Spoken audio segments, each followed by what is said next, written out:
When we think about wired technologies, fiber to the X, fiber to the home or to the curb or the node or to the radio.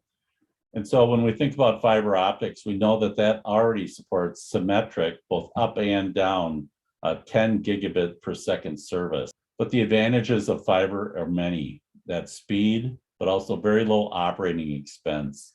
The networks just seem to work based on the equipment they have and the new infrastructure that the companies love it because there's not a lot of service calls.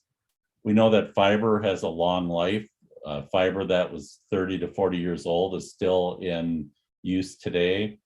And as they continue to improve the manufacturing process, they're expecting that 50-year lifespan to be quite common.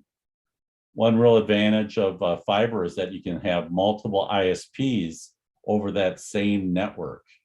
And that there's many places where, especially where public sector groups have built these networks, that's not just one provider on there, there's multiple providers and relatively easy for people to switch providers. And so that's an exciting kind of concept that really drives customer service and then niche services and especially competitive pricing.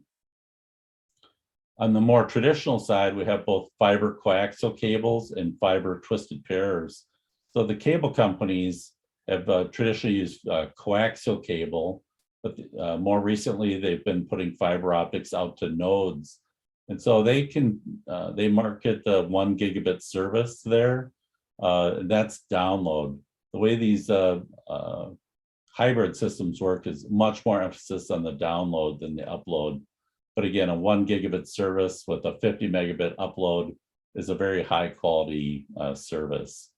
And the cable folks tell us they've got the 10 gigabits on the way. And it's certainly technically possible now with these cable modems, but whether they can do it in the field or not, we'll have to see. We see many cable companies now when they build new networks just going to 100% fiber to the home and skipping the coaxial cable. And then kind of a dying technology is a DSL service. It's very distance limited. And so if you're within 1,000 feet or so of that electronics box, you can get some pretty good service, 50 megabit service. But once you get out to be 2 miles or so from that electronics, now your speed is down under that 10.1 level that many people suffer from. And we know that with all the video conferencing and so on, a 10 megabit connection, 10 by 1, is not really adequate. And in a family that might have 3 or 4 people doing a Zoom call at once today or downloading video, not only do you need higher download speeds, but you also need higher upload speeds to make those systems work. And just know that this copper pair networks really have no chance to meet the state broadband goal of 100 by 20.